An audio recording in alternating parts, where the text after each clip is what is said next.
কানেক্টরসের যে সেন্টেন্সগুলো থাকে এগুলো খুব সহজ সহজ সেন্টেন্স। যেমন it is often consider that our large population is a major problem. এটা বিবেচনা করা হয় যে আমাদের জনসংখ্যাটা হচ্ছে আমাদের একটা সমস্যা। এখন দেখেন এটা একটা নাউন না কনসেপ্ট? আচ্ছা, এটা যদি নাউন হয় তাহলে এটা ব্যক্তিবাচক নাউন নাকি বস্তুবাচক নাউন? প্রবলেম প্রবলেম ভালো করে চিন্তা করে বলেন, প্রবলেম মানুষ নাকি মানুষ? বস্তুবাচক, রাইট। তাহলে বস্তুবাচক নাউনের উপর জ্ঞান থাকলে এখানে জাস্ট হুইজ বসাতে হয়। কি হয়? এই যে হুইজ, হুইচ ইজ নট স্যাড। বলেন কোথায় ফুল স্টপ নাই বলবেন? প্রবলেমের পরে আছে তো স্যার। দেখেন প্রবলেমের পরে যদি ফুল স্টপ দেন তাহলে এখানে সেন্টেন্স হবে না, তাহলে এখানে ইয়ে হবে না, আপনার তাহলে ইট দিতে হবে। অ্যান্ড ইট তার কানেক্টরস নাই, বুঝছেন নি? তাহলে ওইটা তাহলে পোস্টটাই ভুল করছে, কারণ ইটটা একটা সাবজেক্ট, ইট তার কানেক্টরস না। যদি এখানে তার আমরা ফুল স্টপ দিয়ে দিলাম, কথাটা একটু বুঝে নেন, এখানে ফুল স্টপ দিয়ে আমরা এখানে ইট ব্যবহার করলাম, এখানে যদি আমরা ইস ব্যবহার করি তাহলে এটা সাবজেক্ট হচ্ছে না।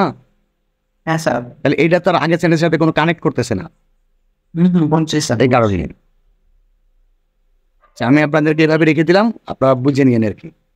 এখন দেখেন, that large population can be turned into a unique man power in a country. দেখেন একটু চিন্তা করে বলেন তো এখানে কী দেওয়া যায়? তাহলে একটা জিনিস মনে রাখবেন, যখন কোনো সত্য ঘটনা বলবে মানে এটা সত্য, ঠিক আছে, সত্য যখন বলবে মানে একটা সত্য কথা বলে না যে আসলে এই আমাদের জনসংখ্যার সমস্যা না, মূলত এটা একটা শক্তি, এটা একটা সত্য কথা। এখন এই সত্য কথা যখন বলে তখন আপনারা এই দুইটা জিনিস ব্যবহার করতে পারবেন, একটা হচ্ছে অ্যাকচুয়ালি আর একটা হচ্ছে অথবা ইনফ্যাক্ট। মনে থাকবে কি?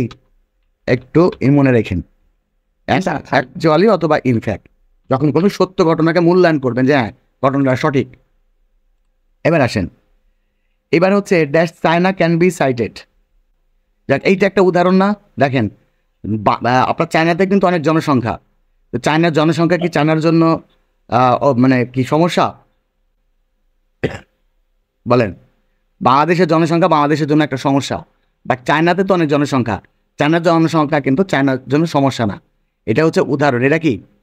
এটা হচ্ছে উদাহরণ। উদাহরণ দিলে আমরা বলি ফর এক্সাম্পল, উদাহরণস্বরূপ, for example China can be cited. তাহলে বলতে পারেন যেমন চায়না হচ্ছে তার উদাহরণ। এইবার দেখেন, এইবার একটু চিন্তা করেন তো, পুরো সেন্টেন্সটা একবার পড়বেন। Her population is more than 1500 million, she is progressing day by day. বলেন তো, তার এত জনসংখ্যা থাকা সত্ত্বেও সে উন্নতি করছে। ঘটনাটা একটা ঘটনা আরেকটা ঘটনার বিপরীত না? মানে ব্যাপারটাতে এমন হওয়ার কথা যে যত জনসংখ্যা তত অভাব, এমন হওয়ার কথা না? কিন্তু জনসংখ্যা অনেক বেশি কিন্তু উন্নতি করছে, তার মানে বিপরীত। তাহলে যদি এরকম সেন্টেন্সের ক্ষেত্রে প্রথম সেন্টেন্সের প্রথমে গ্যাপ থাকে তাহলে কি কি দেওয়া যায় মনে আছে? দো অথবা অল দো, দুটোর মধ্যে যে কোনো একটা দিলে হবে। বোঝা গেল? আচ্ছা, এবার দেখেন, এবার আসেন উই আর ল্যাগিং বিহাইন্ড। এবার বলেন তো।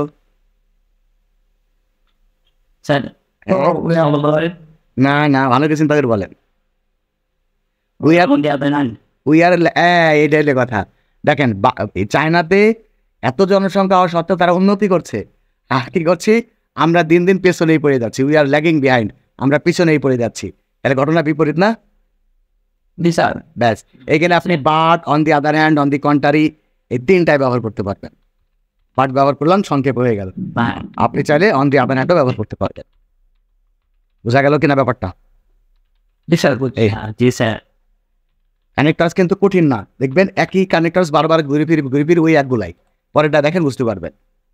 Honesty is a divine virtue, the man, man কি ব্যক্তিবাচক নাউন না? ব্যক্তিবাচক পরে তাহলে কি হয়? এটা ভুল হইল। This quality is the best person in the world, to be honest, সত্য বলতে মানে সৎভাবে বলতে, সৎ হতে, man should have trustworthiness, nobody trust a liar. কারণ এই দেখেন, বলেন তো কি হবে? আপনারাই পারবেন। এই কারণ কি? কারণ হচ্ছে নোবডি ট্রাস্ট এ লায়ার, কারণ মিথ্যাবাদীকে কেউ বিশ্বাস করে না। হ্যাঁ, তাহলে এখানে আপনি অ্যাজ দিতে পারবেন, তারপরে সিন্স দিতে পারবেন, তারপর আপনি বিকজ দিতে পারবেন। এবার হচ্ছে আল্লাহ হেল্পস দ্য অনেস্ট পিপুল। বলেন আপনারা পারেন কিনা? এটা সত্য কথা না? আল্লাহ হেল্পস দ্য অনেস্ট পিপুল। যখন এরকম সত্য কথা পাবেন তখনই আপনারা ব্যবহার করবেন হচ্ছে অ্যাকচুয়ালি আর হচ্ছে ইনফ্যাক্ট, অ্যাকচুয়ালি অথবা ইনফ্যাক্ট। কি কঠিন মনে হচ্ছে? একসাথে ব্যবহার করলে সমস্যা হবে। যে কোনো একটাই ব্যবহার করবেন, অ্যাকচুয়ালি অথবা ইনফ্যাক্ট। আমি দুটো দেওয়া দেবে জন্য দুটো দিয়ে দিলাম। এবার দেখেন, children should be taught honesty from the very beginning of life. এই জায়গাতে হচ্ছে যেহেতু বলতেন যে বাচ্চারা, হ্যাঁ, children should be taught honesty from the very beginning of life. বাচ্চারা হচ্ছে তাদের জীবনের খুব ছোটবেলা থেকেই তারা হচ্ছে সততা শেখে, হ্যাঁ। তাহলে কি নেবে? যেহেতু, অ্যাজ মানে যেহেতু, বুঝছেন নি? অ্যাজ মানে কি? যেহেতু মানে কারণ। যেহেতু হ্যাঁ, যেহেতু বাচ্চারা একদম ছোটবেলা থেকে সততা শেখে। এইবার বলেন, এটা নিশ্চয়ই পারবেন। They should be taught discipline. কি দেবো? এই শেষের সেন্টেন্সে যদি আপনি পান, শুড পান, তাহলে একদম সো অথবা দেয়ার পর ব্যবহার করবেন। দেয়ার পর, বোঝা গেল কি? জি স্যার। এই হয়ে গেল, দেখেন। আচ্ছা, এরপরেটাই আসেন। Water is an important element of the environment. পানি হচ্ছে পরিবেশের গুরুত্বপূর্ণ উপাদান। It is essential for living, it is called life. Because because, as since, because, যেহেতু বা কারণ, এটা হচ্ছে জীবনের জন্য অত্যাবশ্যকীয়, তাই এটাকে হচ্ছে কি বলা হয়? জীবন বলা হয়। It is called life. তাহলে কিনা আপনি অ্যাজ, তারপরে সিন্স অথবা বিকজ। এবার বলেন, but polluted water is harmful dash, it causes dangerous disease. একটা দেখেন, দূষিত পানি হচ্ছে ক্ষতিকর, আর সেটা বলতেছি ইট কজেস ডেঞ্জারাস ডিজিজ, এটা মারাত্মক রোগ সৃষ্টি করে, রোগের কারণ। তাহলে এখানে আপনি দুটা জিনিস দিতে পারবেন। নাম্বার ওয়ান, আপনি এখানে অ্যান্ড দিতে পারবেন। দুটো একই রকম কথা না? দেখেন, এটা হচ্ছে দূষিত পানি ক্ষতিকর, আর এটা হচ্ছে কি করে? মারাত্মক হচ্ছে রোগ সৃষ্টি করে, অ্যান্ড দিতে পারবেন।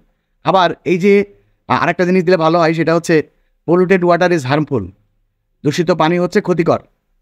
কারণ কি? কারণটা হচ্ছে ইট কজেস ডেঞ্জারাস ডিজিজ, কারণ হচ্ছে এটা ভয়াবহ রোগ সৃষ্টি করে, এই জন্য তো ক্ষতিকর। তাহলে আমার মনে হয় বিকজ দিলে বেশি ভালো হয়। ঠিক আছে, কারণ এটা মারাত্মক রোগ সৃষ্টি করে। আর এবার দেখেন, polluted water creates not only, এটা তো পারবেনি 100%, not only disease but all, কি এই যে not only dot dot but also, affiliative negative বেশি আসছিলাম মনে পড়ে? এই নট অনলি থাকে, ওই জায়গাতে একটা বাট অলসো ব্যবহার হয়, তাহলে এখানে বাট অলসো। এই আচ্ছা, তারপরে হচ্ছে ড্যাশ, ইট ইজ ডেঞ্জারাস। দেখেন পারেন কিনা? Some people drink it. তাড়াতাড়ি। স্যার, হ্যাঁ, রাইট, ডো হবে। কেন হবে? ইট ইজ ডেঞ্জারাস, এটা কি? এটা হচ্ছে ক্ষতি, মানে ভয়াবহ। ভয়াবহ হলে কি এটা পান করা উচিত? না স্যার। তারপরে কিছু মানুষ করে, তাহলে উল্টা হইল না ঘটনা? জি স্যার। এই জন্য তো অত। জি স্যার, জি। আচ্ছা, we should prevent water pollution dash, we may get safe and sound environment. কি দিবেন? উনি মেয়ে আসছে, তাহলে সোডা কি দেবেন? পলিউশনের পরে ফুল স্টপ না, দেন সো দ্যাট, দেন হয়ে গেল। গুড। কি বুঝতে পারছেন ব্যাপারটা? কানেক্টর যতটা কঠিন ভাবে না হলে কঠিন না। দেখেন প্রত্যেকটা সেন্টেন্স খুব সহজ, আপনি পড়লেই বুঝবেন।